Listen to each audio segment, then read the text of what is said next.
to fix. If you've ever heard of people developing pancreatitis, the main reason is because they just drink too much alcohol. Some people want to resort to marijuana. Oh my. In the medical field, this is blowing my mind. People are writing articles that marijuana is the cure for everything, even skin disorders. The problem with marijuana is simply this.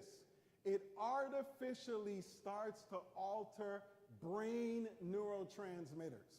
And then over time, you thought you needed the marijuana to sleep, then it becomes you need the marijuana to eat, then you need the marijuana to poop, then you need the marijuana to drink, and it gets to the point where the marijuana starts controlling your life because you started with a sleep disorder and now you have a marijuana syndrome.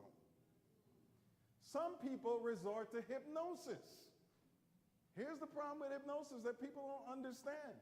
Hypnosis is, there's some benefit, but here's the drawback. You are being controlled by the mind of someone else. What hypnosis does is get, and I won't go into the neuroanatomy of this, but you really were fearfully and wonderfully made. There are people that know how to access your deeper subconscious structures to give you a benefit with a message. And when that message plays out is the only time we know what other message they gave. So hypnosis, the danger of that to sleep is you're getting a secondary message which can cause eternal damage.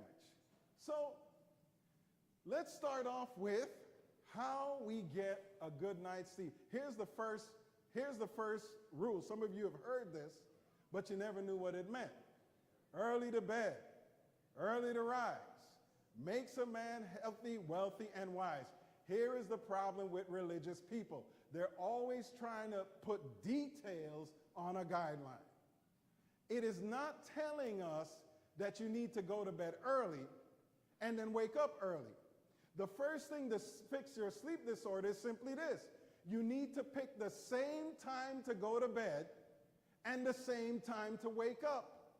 You see, your sleep-wake cycle is a one-man, one-woman bicycle, where your sleep cycle is passing off to your wake cycle, and then your wake cycle is passing off to your sleep cycle. So when you pick the same time to go to bed and the same time to wake up, your brain neurotransmitters know when to pass the baton from sleep to wake, from wake to sleep. But here's what most people do. They go to bed 8 o'clock one night, wake up 6 a.m. the next day. They go to bed 10 p.m. the next night, wake up at 3 p.m., 3 a.m. the next day. And the problem that you're doing is you're taking your sleep one-man, one-woman cycle and you're turning it into a bicycle and a tricycle. Your sleep cycle is trying to catch up with your wake cycle, or your wake cycle is trying to catch up with your sleep cycle when you don't pick the same time to go to bed and the same time to wake up. So the first thing is, to fix your sleep disorder, let's do a little quiz. You need to do what? At the same time and wake up at the same time. You got that? Okay. Number 2, position. There's baby clinic, and there's Mayo Clinic, and then there's Mama Clinic. Sleep position should only be on your back or on your side, but never on your belly. The purpose of sleep is to maximize your oxygenation at night. When you sleep on your side, when you sleep on your back, you're opening up your lungs to receive oxygen, and that's what recharges all of your cells. But when you sleep on your belly, by the way, it doesn't matter how big that belly is, sleeping on it is not going to flatten it. And here's what some couples do. I'm not getting into, because how couples sleep better is a whole different situation. And by the way, I'm getting practical, real-time instruction on how to follow my own lectures about how couples sleep. Because before I was happy, free, and single. I'm still happy, I'm still free, but I ain't single anymore. But sleep position only on your side, only on your back, but never on your belly. So you pick a time to go, same time to go to sleep, same time to wake up. You want to sleep on your back, you want to sleep on your side, but you never want to sleep on your belly, no matter how big it is. The third thing is, we must understand it's a lie. Did you hear me? That you need 8 hours of sleep. No, you need 3 to 4 cycles of, and this thing is going to help us, of sleep, and we're going to learn what those are by looking at a bat in the dark. Everybody say bat? In the dark. So here's our mnemonic. Bat. Bat begins with the word B, right? Right? A, T is bat, and then the word dark, D. So everyone spell out bat. B, A, T. Dark begins with the word, the letter D. I'm sorry. So our mnemonic is bat, D. Does everybody get that? So the reason why that's important is because, and I'm going to rush through this part, this is not really important for you to understand because you don't need to be brain scientists. Your body has to go through 3 to 4 cycles of REM, non-REM, which are these cycles that we call BAT-D. But we're going to get into that a little bit later when we go to a more specific sleep problem. So our mnemonic is BAT-D, and here's why this becomes important. The 3 to 4 cycles, some people can get 8 hours and feel refreshed. Some people can have 4 hours of sleep and feel refreshed. The thing is not the hours of sleep. The most important thing is how many cycles you go through to get a good night's sleep. BAT-D. So here it is, the stages. And now we're going to get into specific sleep disorders. The B phase is everybody goes through this. Boy, I'm feeling tired. Nobody has a problem feeling tired or yawning. Nobody has a problem with that. But the alpha phase is I'm feeling so tired, I want to fall asleep. That's one phase. Then you go through the T phase, which is that light phase of sleep where you can hear a noise, you can hear something that partially wakes you up, but then you go back to sleep. And here's the most important phase after that is the D phase, where you stay asleep. So in the B phase, you feel tired and you yawn. That's how we know that you're ready for the A phase, A phase, where you fall asleep. You go into a T phase, where it's kind of light sleep, but then you go into the D phase, where you stay asleep, BAT-D. Now here are the specific problems, and you're going to walk through them with me, and then we're going to learn together how to solve a third type of sleep problem. So here's the problem that most people have, or one of 2 problems that most people have with insomnia. They either have an alpha phase problem, where I have a problem falling asleep, or I have a problem staying asleep. Alpha phase, delta phase, sleep disorder. This is the insomnia that most people have. And this is what we're going to learn how to fix. So let's start off with how we fix an alpha phase sleep disorder. These are the people who have a problem falling asleep. All right, so let's put it together. Number 1, what do you need to do to fix an alpha phase sleep disorder? The first thing is you need to pick the same time to go to sleep and the same time to wake up. Number 2, you need to fix your positioning where you will only sleep on your side, on your back, but never on your belly. Okay. Number 3, you need to not let the, anybody ever heard of this? Don't let the sun go down on your wrath. Here is the sleep portion of this. You want to know why God said this? Part of your neurotransmitters to put you to fall asleep are triggered by the rising of the sun and the rising of the moon.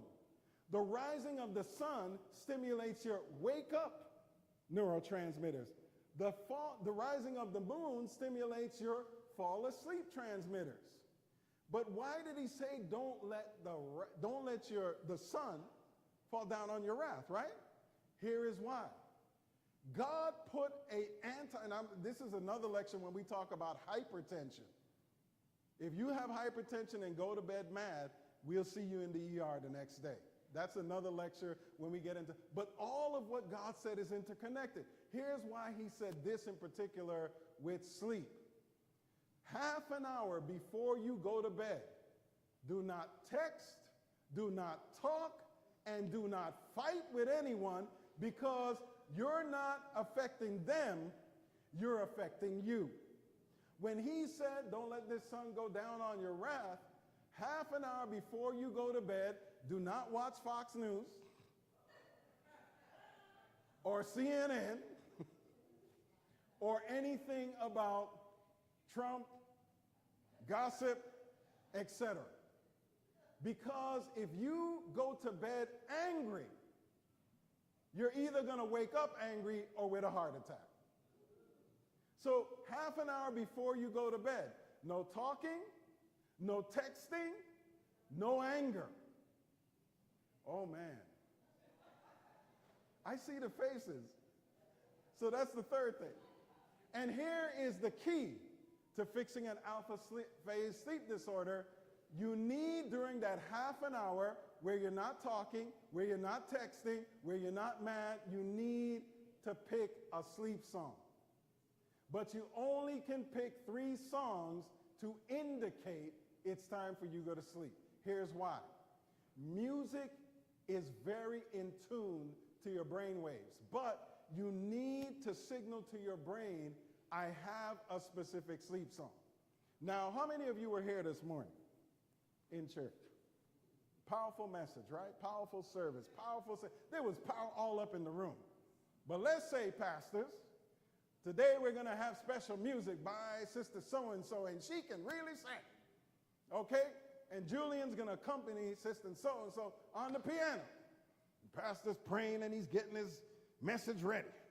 And Sister so-and-so gets up and she starts singing this song. Here comes the bride, all dressed in white. You're saying, wait a second. Isn't that the wedding song?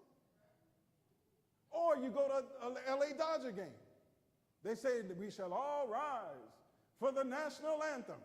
And Julian gets on the organ. There's no singer this time. But he starts.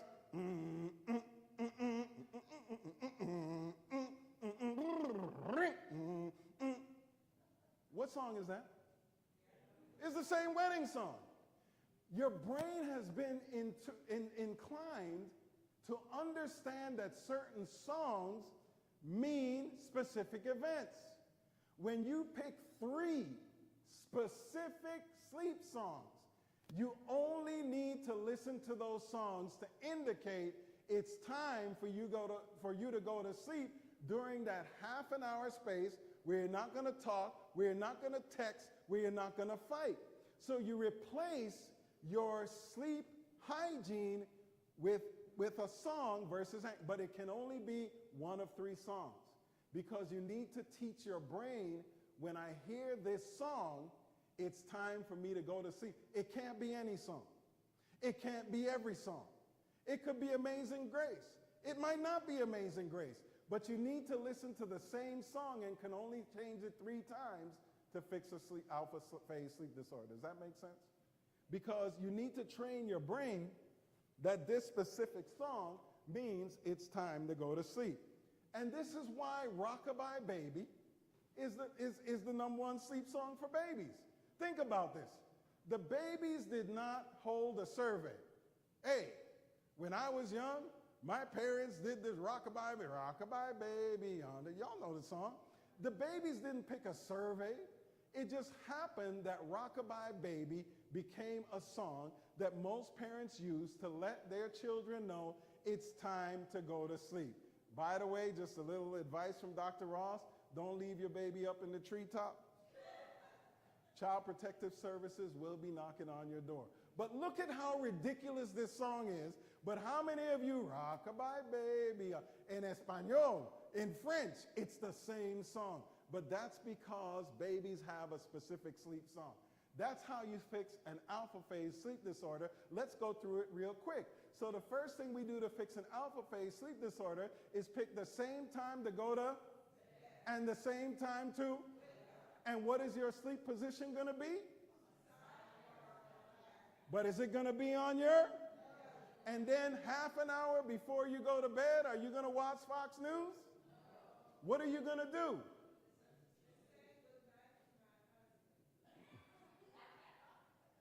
You want to pick a song and have 2 additional songs that indicate it's time for you to go to sleep. You got that? Delta phase. These are the people that don't have a problem falling asleep, but they have a problem staying asleep. So they don't need some of what I said, but their problem is I can fall asleep, but I can't stay asleep. So the problem with delta phase sleep disorder people is they're so professional that their mind never shuts off. So here's how you fix a delta phase sleep disorder. Remember, they don't have a problem staying asleep. So they go to bed at all sorts of times because if you got to preach on Sabbath, what are you? Studying? Not saying anything is wrong with it. If it's changed once in a while, it's not an issue.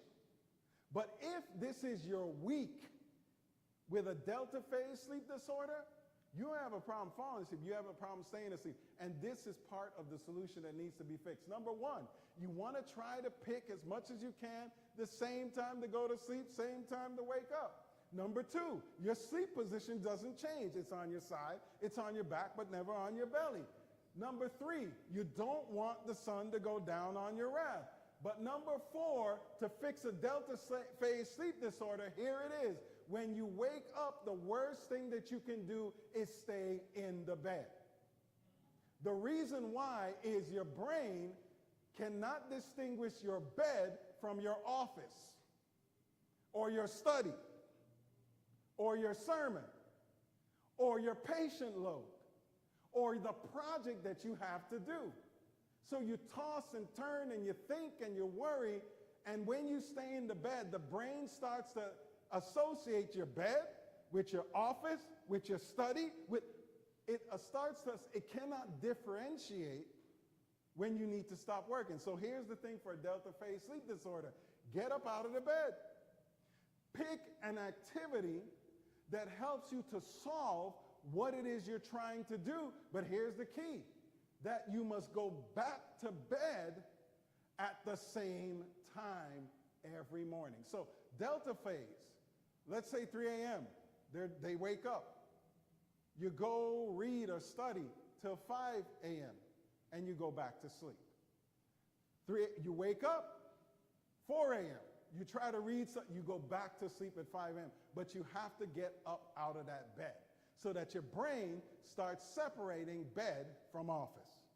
Everybody got it? So here's the last one. Oops, let me go back here before we get to that. The other issue with delta phase sleep disorder people is that they don't separate their office, which you can tell. Right now I'm going to tell you, if you can tell if a person is a delta phase sleep disorder person, and I'm not picking on anybody, and this has to do with how their office looks or how that place where they like to work looks. So in my backyard, we have some pigs. And those pigs every once in a while, like when we go traveling, they need somebody to take care of them. See those cute little pigs right there? All right, don't they look nice and happy out there in the mud? And so if anybody wants to volunteer, I don't have a lot of money to pay you. You can take care of my pigs, but you gotta sleep in this mud with these pigs. All right, you got it? So just that it's not appetizing to kind of roll around in the mud and sleep with these pigs. Here's the problem with delta phase sleep disorder people. If you have a problem, your body sleeping in this type of mess, why don't you think your brain would have a problem in sleeping in this type of mess? The problem with delta phase sleep disorder people is they throw everything everywhere. They don't know the difference between a hamper and a bed. A delta phase sleep disorder person typically has an office just as messy as their bed. And so part of the delta phase sleep disorder is clean up your mess. Have your bedroom look like a massage parlor. Low lighting. You know, I already see some Delta phase people. I saw somebody screw up their lip. They used to say, I don't know, in Belize if people suck their teeth. In Jamaica, man, she's sucking her teeth. She bad. Delta phase sleep disorder people do not like to hear, you got to clean up your, what you mean? I know where everything is. Those are the socks over there. My book is under that. And that's not a marker. And they get, especially if they're Jamaican or Belizean. That was just a check to make sure y'all were awake. No, but Delta phase sleep disorder people like mess. And it's messing with your sleep. So the other thing is you got to have a nice and neat room and put the dirty clothes in the hamper and clean up your office. I know you say that the Holy Ghost inspires you most when you're working in mess, but I never read that in the Bible. Okay. Maybe it's in the Greek. You could, maybe find it in the Hebrew or something. Send it to me when you do.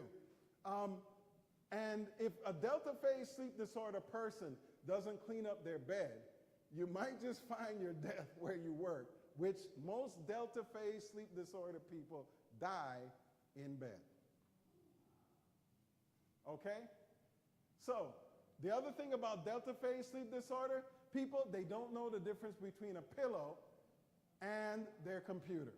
So a lot of times you will find, I know my wife is trying to hold back laughing right now because there have been many times she's caught me in this position right here. See, look, she's trying to fight her smile. But Delta phase sleep disorder people can fall asleep anywhere and everywhere. And the problem with the bed is you need to use a pillow so that you start training your brain that this is to sleep in, this is not.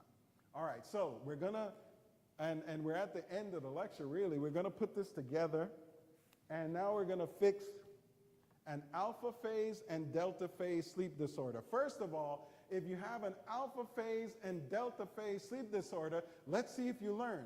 An alpha phase sleep disorder means you have a problem doing what?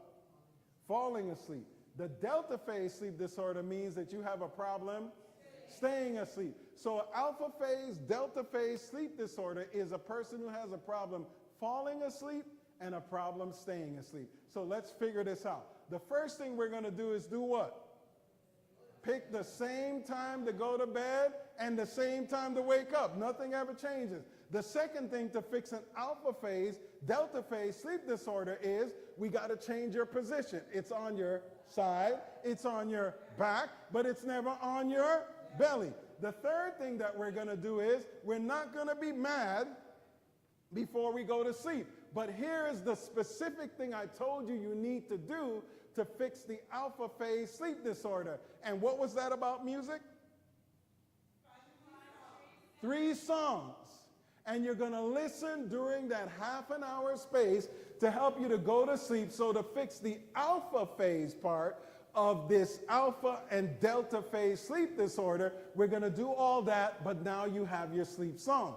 But here's the second part of your disorder, is that you wake up in the middle of the night or whenever. So the first thing you're going to do is when you wake up, are you going to stay in the bed or get out of the bed? Get out of the bed. The second thing you're going to do is you're going to get out of the bed and do a productive activity for 1 to 2 hours, because once you get out of the bed, you're going to go back to sleep at the same time, not a different time. So when the delta phase sleep disorder person goes back to bed at the same time, here's the last thing that we need to do. You go back to bed at the same time, and guess what? If it's 3 a.m., for example, then you wake back up at 7 a.m. and go about your day. Alpha phase, delta phase, sleep disorder. That's all you need for 90% of behavioral changes to fix your insomnia. So let's go through the basics once again, and we're done. And then we can answer any questions, because like I said, when you're dealing with couples, when you're dealing with a person that snores, a lot of this is the same. There's just some minor changes. So I'm going to shut off the screen so you can't cheat, and we're going to go through this. So Does anyone remember what are the 4 stages of sleep by our mnemonic? What was it? BAT, D, beta phase, alpha phase, theta phase, delta phase. What is an alpha phase sleep disorder? You have a problem falling asleep. What is a delta phase sleep disorder? You have a problem staying asleep. Okay, so any sleep disorder you have, what is the first thing you need to do? Pick a time to, and a time to? Is that going to be different times? It's going to be the same time too? And the same time too? The second thing is, am I going to sleep on my belly if I have an alpha phase or delta phase sleep disorder? I'm going to sleep on my, or my, but never on my? Right. And half an hour approximately before I go to sleep, do I really want to have that fight that we've been having all day long? Carrying on that fight we've been having all day long. No, what I'm going to do is get my sleep song to fall asleep, right? Now, if I have a problem waking up in the middle of the night, I'm sleeping, I can fall asleep, but I can't stay asleep. When I wake up at that time, I'm going to sit and toss and turn in the bed.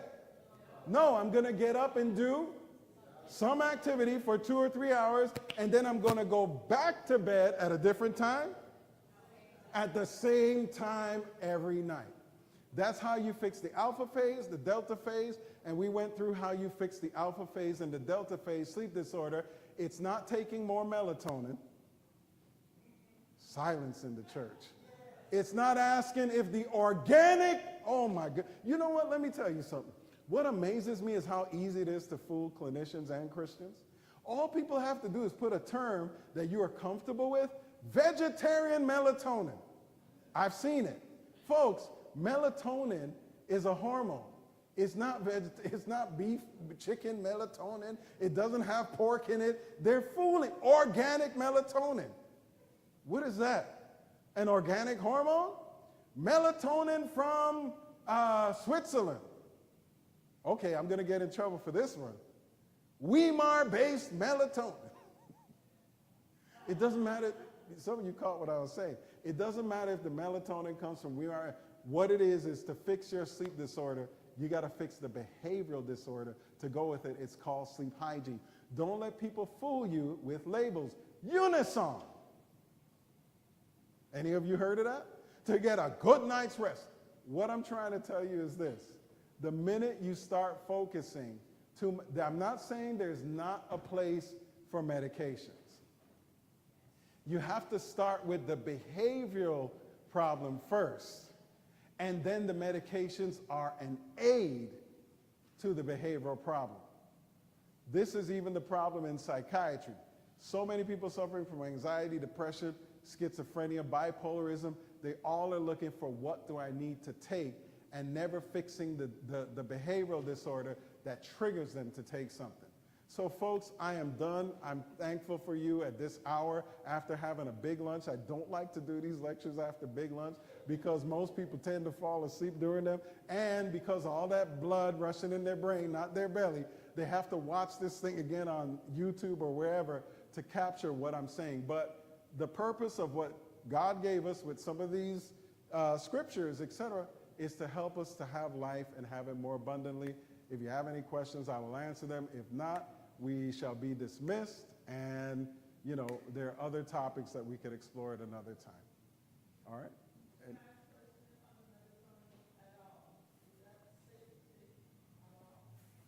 Okay, so let me tell you how melatonin naturally works. It's almost as if God knew we would travel one day. So what melatonin does is reset your sleep clock based upon time zones. So for example, right now in California, it's what, like, my watch isn't working. It's 5:35. On the East Coast, it's 8:35. So if you are used to going to bed in California at a certain time, your brain releases the melatonin at a certain, it's one of those neurotransmitters I talked about. The only purpose that melatonin serves is to reset your sleep cycle. When it was released originally as a chemical, it should only be used for 2 weeks because you're trying to reset a sleep cycle. Melatonin was never initially designed for you to take it as a regular sleep aid. Because when you keep taking it, your body becomes confused and keeps resetting your sleep cycle. So this is why some people take 5, they take 10. Should I take it at 6? Should I take it at 7? Because once you go beyond 2 weeks, and by the way, even if it's a prescribed medication like Ambien, Lunesta, etc., if your sleep cycle is not fixed within 2 weeks, then you have a problem with the medication in most cases. So melatonin can be used for people who travel times. It's almost, what amazes me about the Bible and how we were made is that if you really study these things from a physiological level, there has to be a creator. Because it's almost like God knew he would have to have prophets and servants one day that traveled from time zones. So melatonin he created so that we could naturally reset our clock, and if you need to do it artificially, you can. So that's where the melatonin comes into place. But, man, once they make money and they have publications, they convince the public that you need this or else you can't sleep. And then what your mind believes, your body perceives and does it. Okay? Any question over here?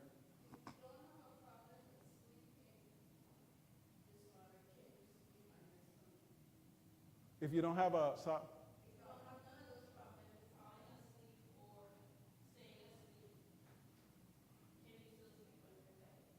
So here's the problem with that. It decreases oxygenation, and that shows up in other ways. So one of the cancer, and you got to remember this. This is a problem I tend to have with people in medicine. They're very concrete thinkers. It has to be this way. No, it doesn't. So here's the problem you run into if you're a chronic belly sleeper. Hypoxia. Decrease oxygen over a long time. You run the higher risk of starting a cancer, higher risk of fatigue, and actually most people who have sleep problems, this is where the coffee or some sort of hard stimulant comes into play. All you have to do is go to any store and look at the energy drinks. That's a misnomer for trying to correct insomnia. So that's the issue with belly sleeping, is that it cuts down the oxygen that a person consumes over time. And you're not, okay, so let me say something behind that, because I forgot, once again, I'm speaking to Christians. You're not going to go to hell for sleeping on your belly. We seem to give this perception to people that, look, I'm going to go even further. Pastors, I'm going to let y'all off the hook. If the conference calls you about what I'm about to say, you tell them, speak to me, and I'll break it down to them. I don't see God sending somebody to hell for eating pig. I'm not promoting that you eat pig. If you understand why he gave us guidance against that, trust me, you will deduce that there's so much better stuff you can eat that will not affect your health. Because if it wasn't for his shed blood, none of us, whether you eat pig or not, would have a chance. And this is the thing we don't get as Christians. It's not about absolute. There was always a reason behind what God said, and sometimes we don't see that reasoning until someone maybe learned in another profession who's balanced actually gives you the bottom line. So you're not going to go to hell because you sleep on your belly. If it's just a physiological thing. Any other questions? Yes. So eating with a full stomach affects your sleeping cycles? Yes and no. Here's another thing that, and believe it or not, I actually, I won't tell you who the ethnic group was, but there's some ethnic group that read something that Ellen White said about, eating and then going to bed. Here's the bottom line. It doesn't matter when your stomach is full. You need to give your digestion about 3 hours to clear before you go to sleep. So let's say your meal is at 9 o'clock. Typically, because of your day, maybe that's the way it is, you're a clinician or whatever, that's when you can have your dinner. You need to go to bed at 12 because you don't want to suffer from indigestion. That's one thing. You don't want to suffer from acid reflux. Has anybody heard about acid reflux? The number one reason why a lot of people are getting acid reflux is because they're eating their last meal too early before they go to bed. And you're not going to lose your soul because you ate late at night. You're going to lose your dinner, or you might develop a lot of gas and lose your spouse, but that's a different thing on a different day. What I'm trying to say is this. There's always guidelines. I don't know why, and I'm not saying you, sir, but I'm just saying, anytime I do this lecture to people from the community or any other lecture, they get it. But with church, we just seem to think, wow, it has to be exactly like this. So the rule is 3 hours, give your body 3 hours before you go to bed so you don't suffer from indigestion, gassiness, acid reflux, and even possibly stimulating an event like a heart attack or stroke. That's what, yeah, and then I'll get to.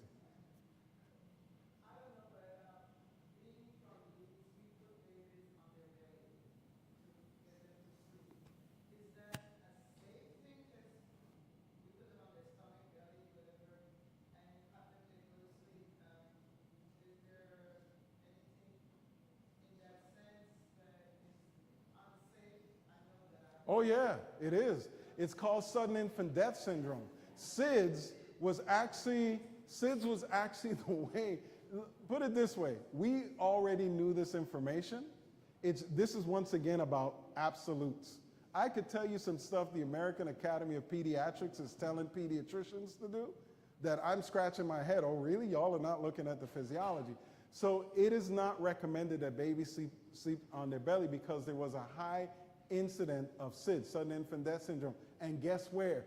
This is so sad, but I have to, it's always important to understand the history of medicine. Nobody was concerned when this was happening to minority children. It was when it started happening to other people's babies, then all of a sudden it was studied, and then the guidelines came out. So, yeah, you don't want to have babies sleeping on their belly.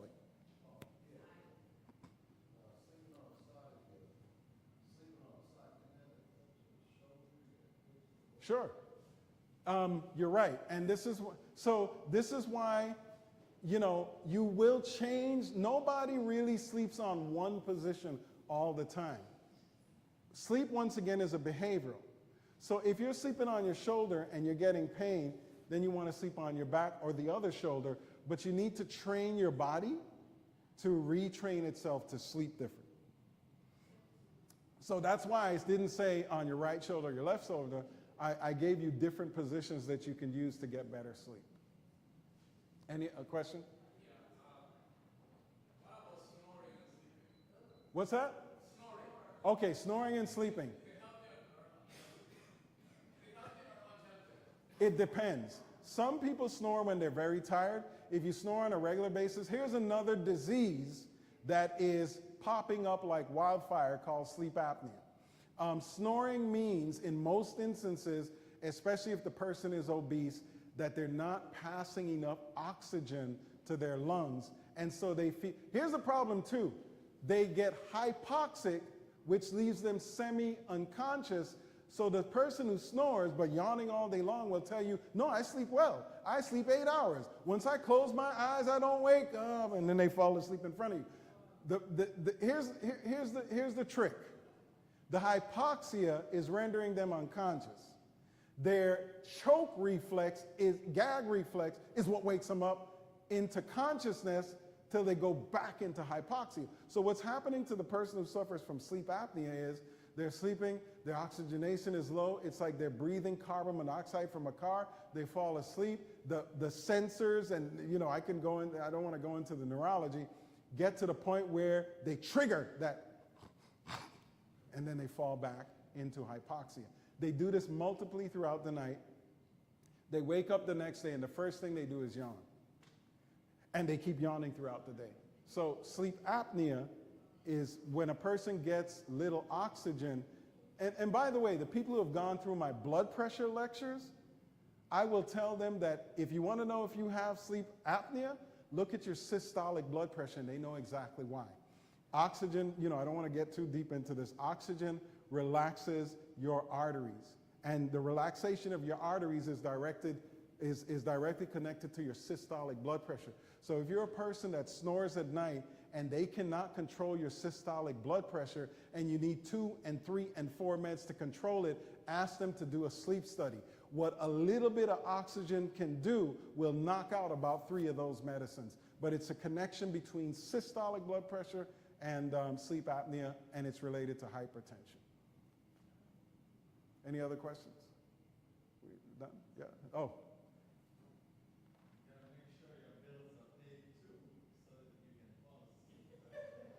Definitely. So I know what he's bringing up. Here is the other thing about people who live beyond their means. They tend to develop delta phase sleep disorders. Delta phase sleep disorders are typically connected to people who are trying to work to get ahead, but they're always constantly falling behind. Y'all remember a dude named Michael Jackson? Do you remember when he died, how he died? What was he doing? Was he performing? He was trying to sleep. He got to the point where he needed a high dose anesthesia, propofol, to try to help him get something. Here is the thing about anesthesia, which most people didn't catch. Anesthesia is absence of pain, but it's not getting sleep. So a lot of those advanced sleep medications, remember I told you there's 10% of people who probably need them as part of their treatment, help to ease the pain of trauma. I remember when I talked to Pastor here, what caught me about I hope I'm not playing your hand, but he told me one of his interests was trauma. And that's why I said, hey, you know what? That's the same. I'm coming from a different angle, but we're speaking the same language. If people don't deal with the counseling part, it's more powerful than, I'm not saying the pills are not necessary, but all the bipolarism, shootings that we're seeing, this is trauma ad nauseum on steroids, where the world can't fix it, and we at the church have not developed. I'm not blaming these gentlemen, because trust me, I write our administrators all the time because I'm mad that God has given us so many weapons in the toolbox to fight sin, to stem the tide of moral decline, as Ellen White said, till he comes, and we're just letting it flow and run down like the rivers of Jordan because we're mismanaging what God has given us. Okay? Yeah. About deep breathing, is that supposed to help eliminate a lot of that insomnia or whatever, if you practice deep breathing, you understand? It can help, but let me tell you what the bigger picture is. Yeah. Deep breathing, you're supposed to inhale and exhale through our nostrils and still. It can definitely help. But here's the bigger picture that they're not talking about. Most of you probably came from foreign countries, or you grew up in a foreign experience. You do not, if you grew up in a foreign country, you did not live a sedentary lifestyle. I'm 57. I came to this country as 5 years old. I remember milking cows. I remember walking to get water, I remember Granny working in the garden. That is the proper type of deep breathing, non-sedentary lifestyle related. The deep breathing they're talking about today should be prefaced by trying to live a more active lifestyle. And by the way, add deep breathing as part of it. But they're always putting the cart before the horse, saying do deep breathing, but they're not tackling the sedentary lifestyle aspect of it. By the way, real quick, if the reason why sedentary lifestyle is so deadly is because you have a nerve in your body called the parasympathetic nerve.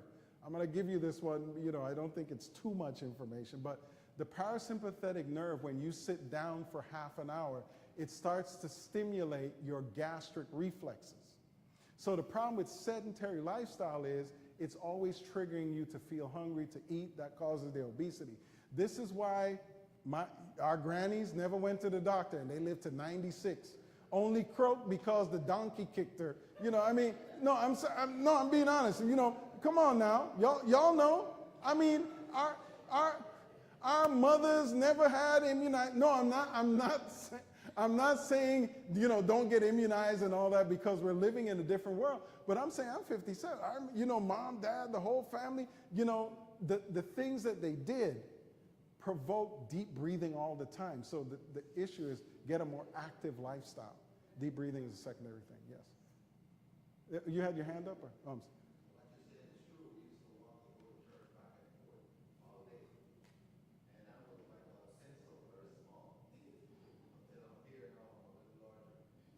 no, yeah, no, it's, so, remember, the issue with sedentary living, because no one ever breaks it down, is you are naturally, when you sit too long, think about it. How many of you work a 9-to-5 job where you're sitting down most of the jobs that we had, back from where most of us came from, even if you weren't formally working, you children, you know a young man, you better thank God you're blessed to be in America, because if these guys, you were their grandson back in the day, and exactly, man, you would have been fetching water, milking cows, chasing chickens, I mean, they would have treated you like a slave, but not whipping you. No, I'm saying, activity. Okay, yeah, sorry. Yeah, on TV we see a lot of ads about how to improve your sleeping. I need to clear this up. The pillow between your foot, does it work? And secondly, do we need to buy the expensive beds? Oh man, okay. So the pillow, if you suffer from sciatica, now let's follow this. I'm a person, I go to the source. Most people are sitting too long or standing too long because of the jobs we have. You're not going to lose your soul, I have to preface this, because you stood too long. When your name rolls up in the judgment, God will not say, "Depart from me, ye worker of iniquity," because you were standing too long. The issue with sleeping with the pillow in between the legs is for sciatica. What it does is it relieves pressure on the lower part of the spine, but doing it one night will not give you relief. It typically takes about 3 months to get that relief. The second thing about the beds is you're paying for the motor, not the bed. It's like, no offense to anybody that's driving a Mercedes and whatever, it still gets me from point A to point B. My little ILX, okay? So the thing about that is longevity, and if sciatica, that's what it is. And the beds, it's just the motor. It's just, if you're not doing any of this, you're still gonna have insomnia with a $5,000 motor that crunches you, that vibrates. I tried one of those beds out, and she'll tell you, I got sick. I'm like, where's the massage part? They said, that is the massage. I thought we were having an earthquake. Oh, no, that's what the bed does, No, I need some hands, I need the good old-fashioned massage where they know what they're doing, the deep tissue, All right, you had a second part to that, I'm sorry. The pillow and then, yeah, oh yeah, okay. Any other questions? Yes.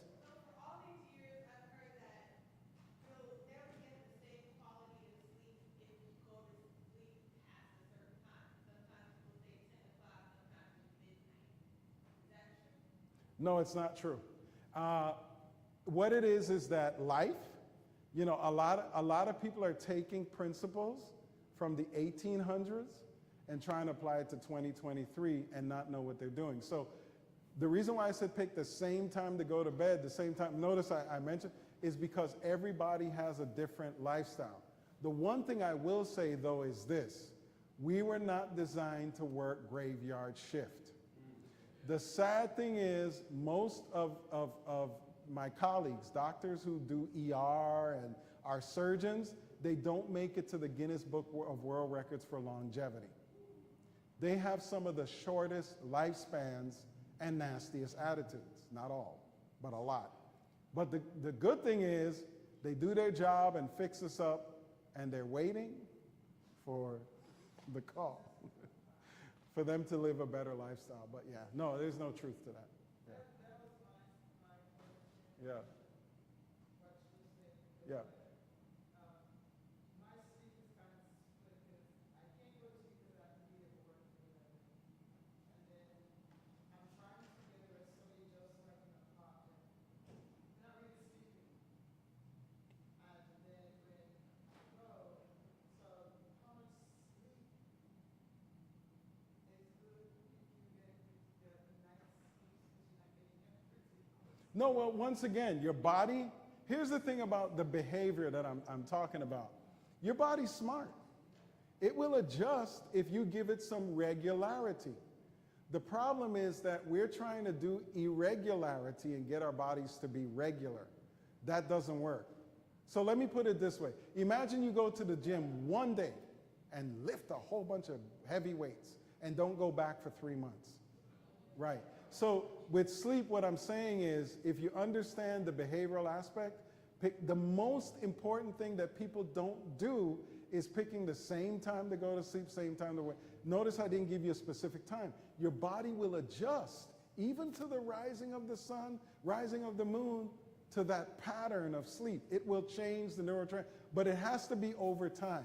What I just gave you guys, if you have a sleep disorder, it'll take about 6 weeks before you start to notice that it gets better. And the problem in America is we have microwave mentality. People want everything quick. They want it now. And that's not the way your body was designed. Any other questions? Oh, yes. And then I'll get to you. Yes. If a person works at night, Yeah. a lot of people work at 12 o'clock at night, and they go to sleep in the day, does that make a difference, or? Your body adjusts. The big issue for people who work nights is that I recommend to them watch your vacations. Because what happens is it's very hard to shut that cycle off. And those are people I actually recommend when they come back to their routine, they do the melatonin for about 2 weeks to reset the clock. Yeah. Yes. Yeah, I was told. Oh, and then, yeah, go ahead and then. Yeah, no, good. I've worked nights fellowship for over 4 years. And I would go to bed 9 in the morning to 2. And I would feel so good. And I would go to bed, go to work, and go to bed. Of course, I would take a break and I would break. And I would just really make it to the couch, to the next couch. I don't think after I would just take that. And I did it for 6 years. I don't want to say my age. No, it's okay. So let me give you, before I get to this question, there was another thing. People who have grandchildren, you know what their sleep disorder is caused by the behavior of the kids, the grandkids. If you have good grandkids, they will not affect your sleep as much. But if you have grandkids that are raised lawlessly, no, I'm serious. These are studies. I don't give people a lot of studies because you know what? A lot of them are irrelevant, especially when they are targeted or paid for. What I do is I start with physiology and then work into the real world situation. But most surveys of grand people that have sleep problems, it's because they've raised their kids. It's the grandkids that they tend to worry about. So keep playing piano, keep doing well, so that grandpa and grandma can sleep real well. Okay? Yeah. Okay, you had a question and there was somebody in the back. Yes, sir. One more question for me. Is sleeping before 12 is double the hours of rest? Is that any clinical studies or facts on that? So here's the thing. There's lots of studies on sleep, but they're sponsored by pharmaceuticals who are trying to convince you need a pill, which is basically a benzodiazepine. I'm not going to get into the specifics of it. It's either it tends to be a benzodiazepine. Gabapentin is not bad because that, actually works with a natural sleep cycle. But it's not about the time period. Once again, it's about the pattern.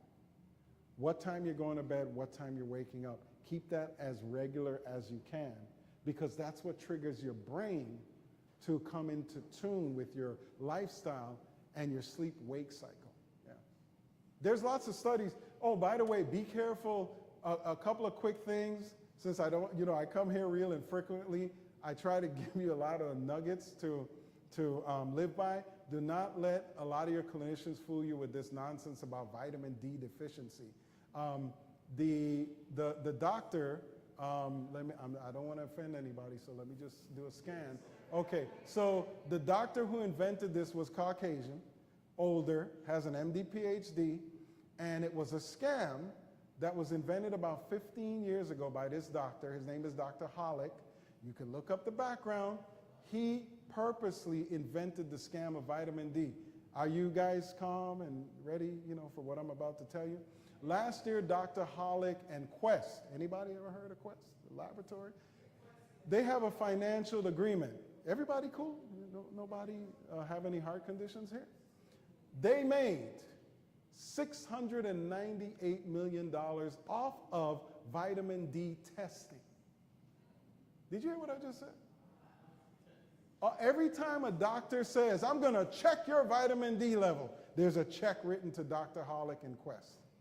It's a scam. I could go through the physiology and all that stuff, but nobody wants to listen to a black, beautiful, highly intelligent Adventist man. But Pastor, you said, sometimes you got to have these little talks. I got you. I'm getting to my meeting. Okay, I will, I promise you. But, folks, I'm giving you the nuggets. That's a scam. The other scam is these weight loss medications. Be careful with bariatric surgery and GLP, and tripeptides and all this. Here's what they're not telling you. You got a brain. And that brain is recording everything you're doing to your body and waiting to fight back. What they're not telling you, all people who did the gastric bypass and all, and you probably know some, when you get on the rebound, your brain takes revenge. So all the people getting on these drugs, Ozempic, and they're looking, and the Kardashians, what medical school did this lady go to? You see how weird is he full? The rebound weight gain is going to kill you. You lose 15 pounds, 30 pounds is coming back on. It's gotten so bad, the bariatric surgeons are now, listen to this, they're now limiting the surgeries you can have to 2 in life. Wait, I thought the first one was supposed to work. So now they're saying no more will they do 3 and 4 bariatric surgeries. And guess anybody, there's a church that has a message about lifestyle that's comprehensive, that has tall, dark, handsome doctors that could give this message to the world to tell them how to eat and live. I'm telling you, I could go through Leviticus 11 and it would blow your mind the depth of what God was telling us. The theologians may not know it because they're not trained as clinicians, but what blows my mind away, from sleep to the way you eat, God has a balanced lifestyle that would make people better. Amen. And the void that we're not filling, the paid Kardashians, and oh yeah, Kim Kardashian did this, and look at her. Do you know the cosmetic surgery? All I'm saying is that anytime we don't fill that void, the devil will come in with it. I'm not saying she's of the devil. She got a face of an angel, but I'll leave that alone. But the devil will come in and fill that void. So don't be caught up by vitamin D. Tell them whatever problem you have, fix it. Number 2, the explosion of obesity, especially diabetes type 2. Once again, another lecture for another day. There's type 1, there's type 1.5, there's type 2, and there's even a type 3. I know those. That's why I'm an MD, PhD, because I go back to the basic sciences. Most of type 2 is because of our food sources. The top killer in America is our supermarkets. I'm not saying y'all go burn them down. I know in Los Angeles, people like to burn stuff when they get mad. What I'm saying is that God gave us a very balanced alternative to try to decrease our risk of developing these things, and we've missed the mark. So the processed food and GMO's been going on for a long time. These are things I just want to give you, okay? That's why your folks back in wherever you came from, they don't have the health system that we do, but they seem to be living a lot longer than us. Yeah. What is the end result of treated sleep stroke or heart attack. And you notice that most people that have sleep-related or strokes, etc., they tend to have them in their sleep. What happens over a long time of hypoxia? Your top blood pressure elevates. Once that top blood pressure elevates, a pipe is gonna bust. And that's where the stroke is. And here's the sad thing about the reason why I do this lecture now about insomnia is they're kids as young as 24 and 25 now having strokes. Medicine is in a flux right now because children who went through puberty are developing adult onset diseases because of our food sources. You know, so yes. Is it true that the older you get, the less sleep you need? The older you get, the less sleep you need. No, not everyone needs those 3 to 4 cycles. It doesn't change. What does change with older people is napping. Okay, so let me mention, this is another, but I'm going to bring it in here since you brought it up. There's nothing wrong with napping. Just don't do it more than 15 minutes a day, and don't do it beyond 3 p.m. And I'll tell you why. An older person has a set routine, typically. Older people tend to nap at the same time, and it should be before 3 p.m. because you don't want to start napping into when your body goes into your natural sleep-wake cycle, and you don't want it to be more than 15 minutes because you can go through 3 of those cycles and wake up and avoid the D stage of sleep where you stay asleep and actually take what they call a power nap where you're recharged, refreshed. 10 minutes, same time, it doesn't change, before 3 p.m. That's really what an older person needs to do. So let grandpa nap. Don't wake him up. Julian, you can ask mom to take you to the park. Let grandpa nap. Okay. Because I know grandma doesn't nap, so. All right, there was another question? Yeah.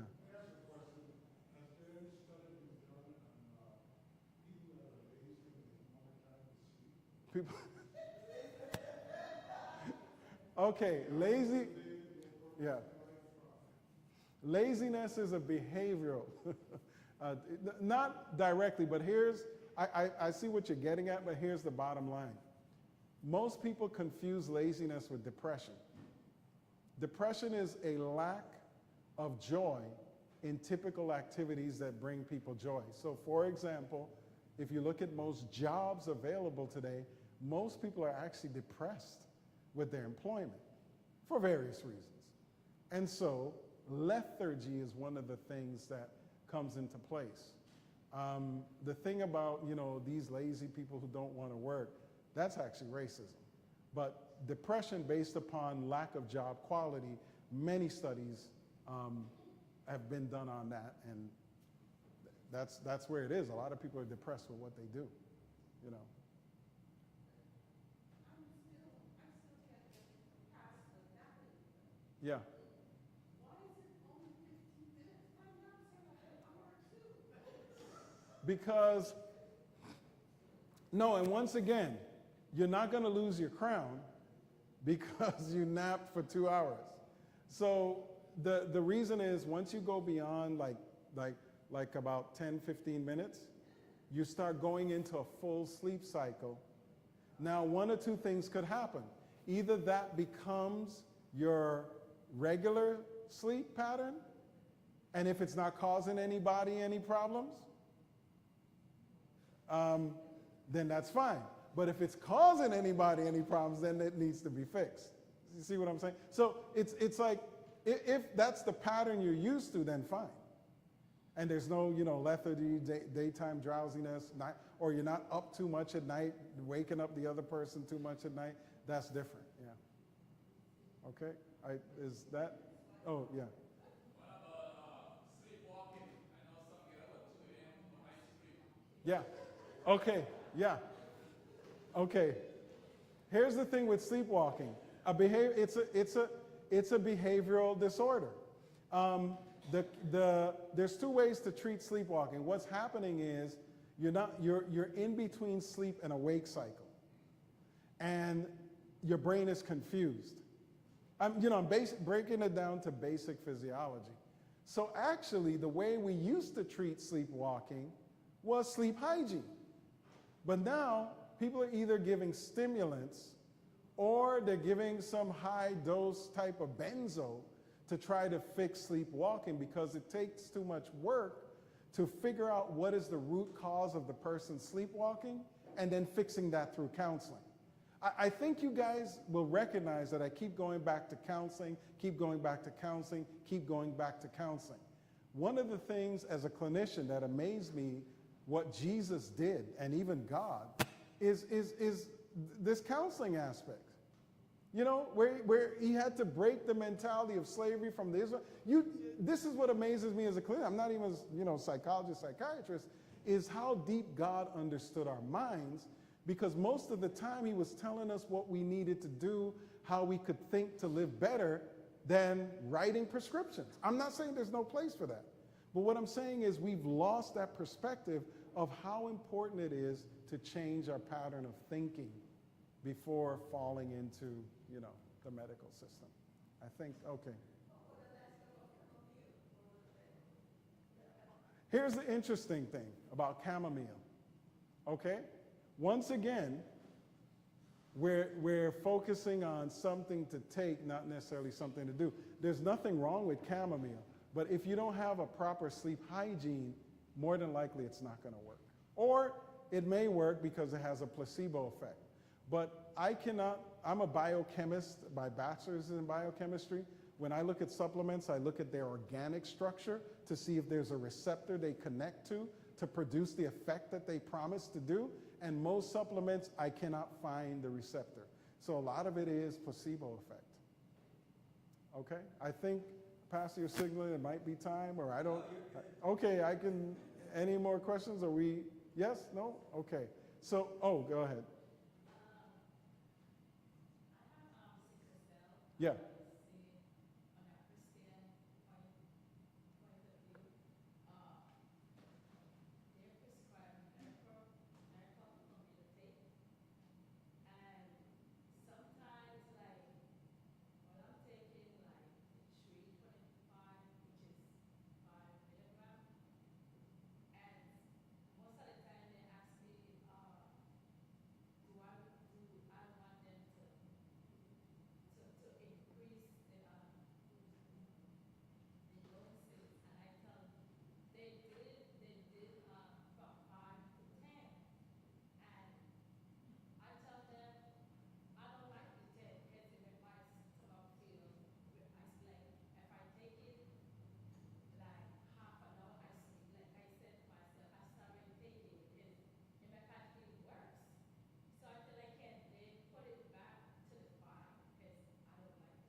Okay, so here's the first. How old are you? You could give a range. You don't have to give the specific age. How old are you? 45. Huh? 45. Okay. So the thing you would have to answer for me is, do you have sickle cell trait or sickle cell anemia? Okay. So here is a specific, disease where, and I don't like to give this type of advice in public, but here's the thing. They're doing the best they can to offset the pain from sickling crisis. And that's basically what they're doing. These are one of the things why we are promised a new body that will not have these type of things. So all I can tell you is this. They're trying to control something that is not really controllable with the best that they can do. You can ask for something different, but if you actually have sickle cell disease, not the trait, these are just one of the inborn errors of slavery and sin. The two work together on that particular disease. Okay? Okay, so let me clarify that because I see some of you have raised your eyebrows when I mentioned slavery. If you look at ethnic communities where they don't diversify genetically, they tend to develop specific diseases that are only known to that ethnicity. So for example, Tay-Sachs disease is known amongst these Hasidic, highly religious Jews because they only allow themselves to intermarry amongst Jews that are too genetically close. It would be like marrying your first cousin. Unfortunately, sickle cell trait was a protective mechanism that we had in Africa against malaria. The malaria, it doesn't matter which form of malaria it is, but the sickle cell trait protected us against that. When we were brought to the United States of America as slaves without any records, let me clear that up. I'm not saying we were just bought. I'm talking generations ago. They were not careful to interbreeding us, and women were used as breeders. You think about it. You get a woman, you get a man, and you just breed them, and you have more slaves. Unfortunately, it took sickle cell trait, and now produced a full-blown on disease. So, man, you know what? Okay, I'm sorry, pastors. I got to go off on this. It's incredible that even in some diseases, God gave us protection, and it took man to twist something that God did to give us a disease where the original disease was a protection, but now it's a curse.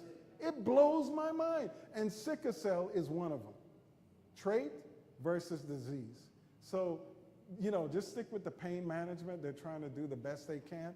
The reason why I asked your age is, sorrowfully enough, most people who suffer from sickle cell, they don't make it past 40. I know my cousin, yeah. Glory be to God, you're here for a purpose. Yeah. Any questions? Yeah. No? Okay, so thank you folks for being, okay, no? All righty. Thank you folks for being attentive. I hope you learned something. Put these practices into play. Pastors, we're always available for the podcast, et cetera, where we can talk about hypertension, diabetes, the types there is, endocrine disease, thyroid disorders, the true meaning of Leviticus 11 from a clinician, a balanced clinician's perspective, so that we can help the world actually solve and improve problems that we all suffer from. Today's was insomnia, but tomorrow it could be something else. Thank you. God bless.